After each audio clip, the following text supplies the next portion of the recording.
I'm Scott McMillan. And I'm Brittany Doothright. And this is the season finale of the Basement Tapes. This week, we're taking it inside George Martin Hall.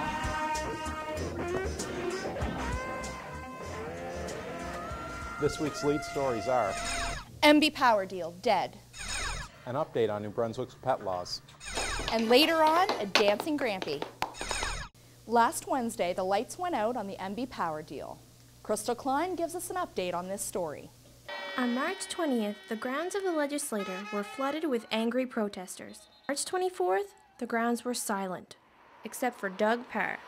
They were going to sell our resources. And if Quebec could make money off of our resources, why can't we? Parr was at the legislature celebrating the death of the MB Power Deal. So it is with much regret that I am announcing this morning that we are no longer proceeding with discussions to finalize the energy agreement with Hydro-Quebec. The abrupt death of the MB Power Deal was surprising to New Brunswickers. So it was cancelled. Keep it in New Brunswick, but that's really all that I know. I think that people have really been down on the deal, but people should also keep in mind that it's an asset it's a New Brunswick asset, but it's an asset that's not making money. Political science professor Thomas Bateman thinks that energy prices will rise now that the deal is dead. It means that what we've seen in the past many years will continue until there's some new policy change in the province.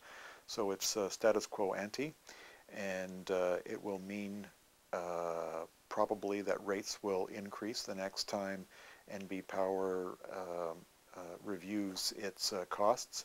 It means that NB Power will probably continue to go further into debt. For Stu Journalism, I'm Crystal Klein. In a move designed to cut costs, Acadian bus lines are leaving some customers in the dust. Routes to Miramichi and Bangor are currently on the chopping block. Mike Sanderson has the story. Acadian Bus Lines is looking to cut 2 routes from the Fredericton terminal. The bus routes to Miramichi and to Bangor, Maine through St. Stephen are on the chopping block.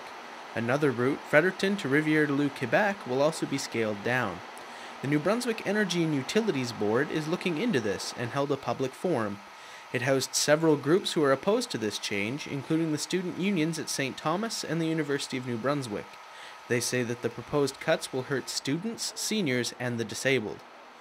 Acadian runs bus service from Rivière-du-Loup to Halifax.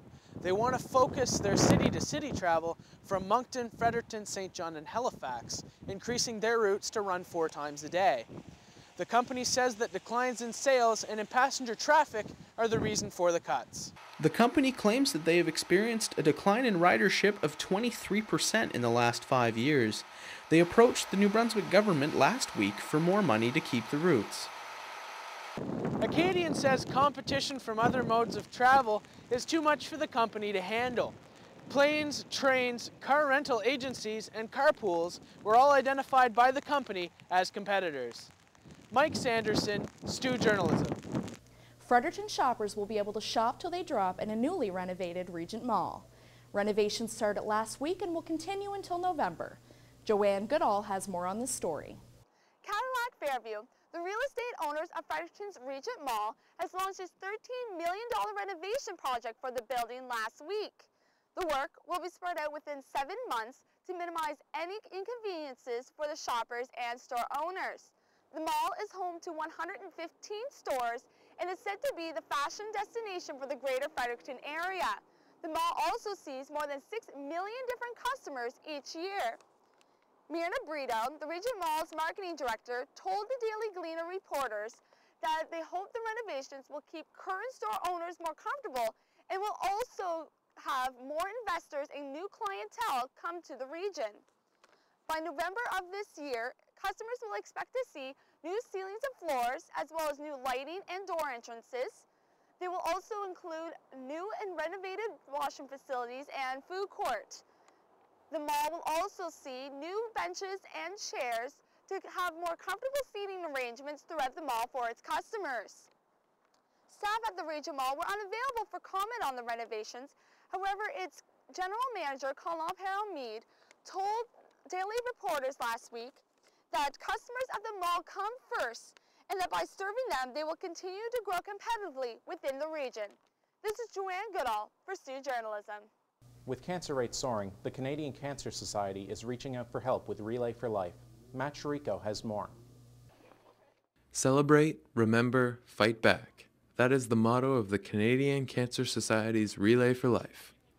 To celebrate life and living, to remember those who've lost their battle, and to fight back against the leading cause of death in Canada.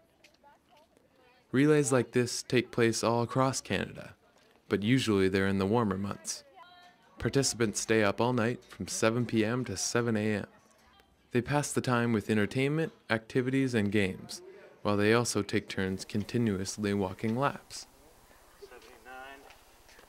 You don't think of, if you're in the mall or shopping, you don't think about, who has cancer, who has had cancer, who is affected by this disease.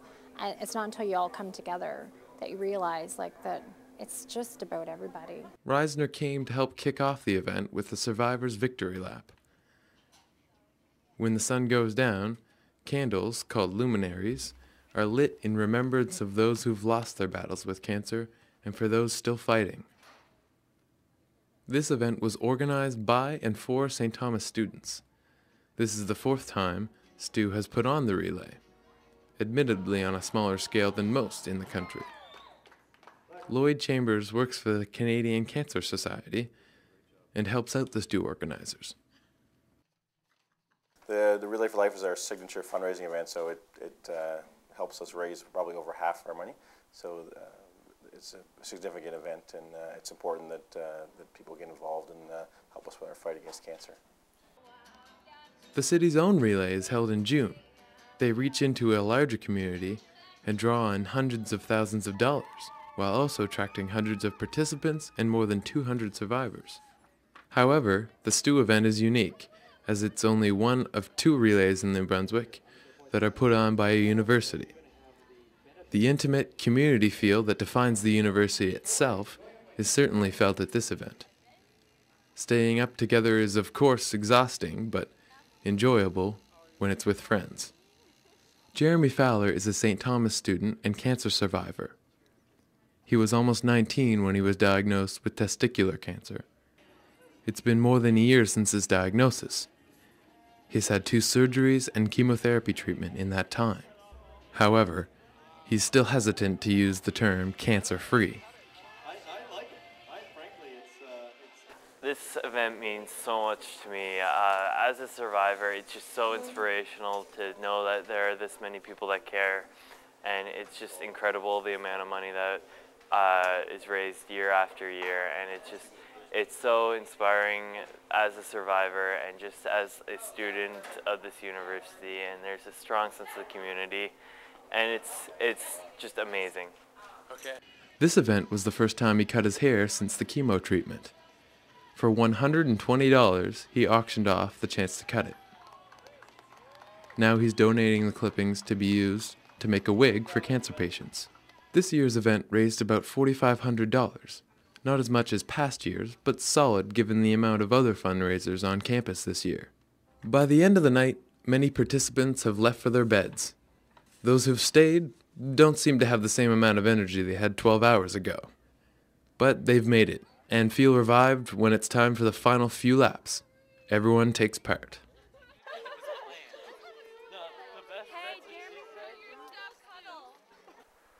And so daybreak marks the end of another St. Thomas Relay for Life. The organizers feel it has been a success. The goal has been reached, to celebrate, remember, and fight back. For Stu Journalism, I'm Matt Chirico. After the break, we have an update on New Brunswick pet laws.